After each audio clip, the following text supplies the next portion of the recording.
Hey, online 12 students, I just finished up with your discussion board on the allowed or not allowed, the First Amendment, and I was super impressed with the arguments you guys were making. You're doing a really good job of really thinking through each thing. Some of you pulled in outside resources to kind of support individual topics you had, and that was fantastic. Look, so proud of you. A couple of things I wanted to point out that I really liked. You're thinking outside of the box about legal concerns. So, like, one student mentioned the burning of the flag and even thought about the fact that, it depends on whose the flag is owned by, whether or not that's legal, because it's not so much the protection of the freedom of speech, but if you're destroying somebody's property, that's a big deal. And I thought that was a great pickup on the nuance of what makes something legal or illegal in those scenarios. Every single one of those scenarios is allowed, and basically it comes down to the fact that even if we disagree with somebody or we find something distasteful, if it's an opinion, human beings in America are allowed to express themselves.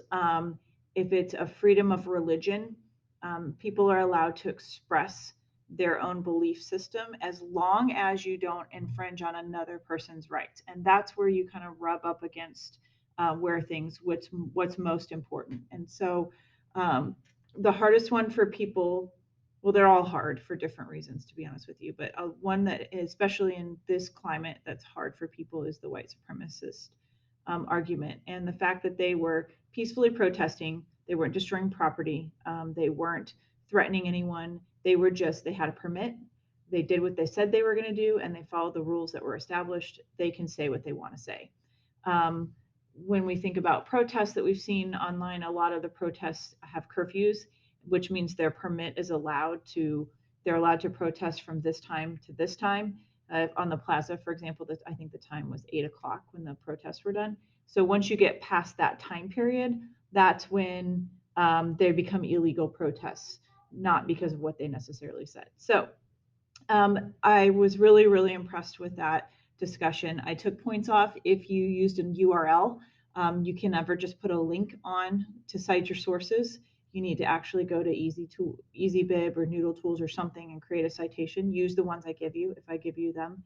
And then that was really the only thing I took points off this time around. If you didn't get a reply, you didn't get all the points because you didn't reply to everybody. But again, very impressed with your level of thinking and your respectfulness of each other and your points of view, because that's what's going to be really important. So I hope you're doing well. I'll be sending emails out to invite individuals to conferences if I need to speak with you about stuff.